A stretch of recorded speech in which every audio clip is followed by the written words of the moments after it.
প্রায় 10 মাস আগে জামদানি শাড়ি নিয়ে তানজিন তিশার বিরুদ্ধে এসেছিল প্রতারণার অভিযোগ। সম্প্রতি আদালত সমন জারি করে আগামী 13ই আগস্ট হাজির হওয়ার নির্দেশ দিলে বিষয়টি আবারও সামনে আসে। সমন জারির পর সংবাদ সম্মেলনে তানজিন তিশা বলেন, আইনের প্রতি শ্রদ্ধাশীল তিনি। আমি আইনকে অনেক শ্রদ্ধা করি, আমাদের দেশের আইনকে শ্রদ্ধা করে আমি এতদিন কিছুই বলিনি, বিকজ আইন যেটা করবে বুঝে শুনে করবে। আইন যেটা বলবে সেটা নিশ্চয়ই কারো ফেম, কারো পাওয়ার, কারো টাকা দেখে বলবে না। অভিমানের সুরে এই অভিনেত্রী বলেন, দীর্ঘ ক্যারিয়ারে মাত্র 27,000 টাকার একটি শাড়ি সামান্যই বটে। 13 বছর 14 বছর ধরে ইন্ডাস্ট্রিতে কাজ করছি। একটা অনলাইন শপের 27,000 টাকার শাড়ি মেরে দেওয়ার জন্য, 27,000 টাকার শাড়িকে মেরে দেওয়ার জন্য এত কষ্ট করে স্ট্রাগল করে নিজেকে একটা শিল্পী বানিয়ে আজকে একটা জায়গায় দাঁড়িয়ে আছি।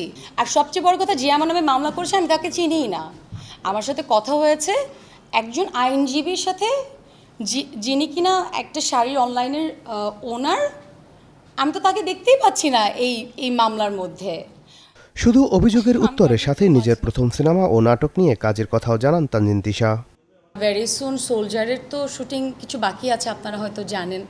আমাদের মেইন পার্ট বাকি আছে, সেটা হচ্ছে গানের শুটিং বাকি আছে। আজকেও আমি কথা বলছিলাম আমার ডিরেক্টরের সাথে। সো ভেরি সুন ওইটাও হয়ে যাচ্ছে, আর রিলিজও হবে এই বছরে। সো এটা আমার জন্য এই বছরটা অনেক স্পেশাল। অ্যান্ড নাটক তো আছেই, নাটক হয়তো খুব বেশি করবো না, but I never said that আমি নাটক ছেড়ে দিব।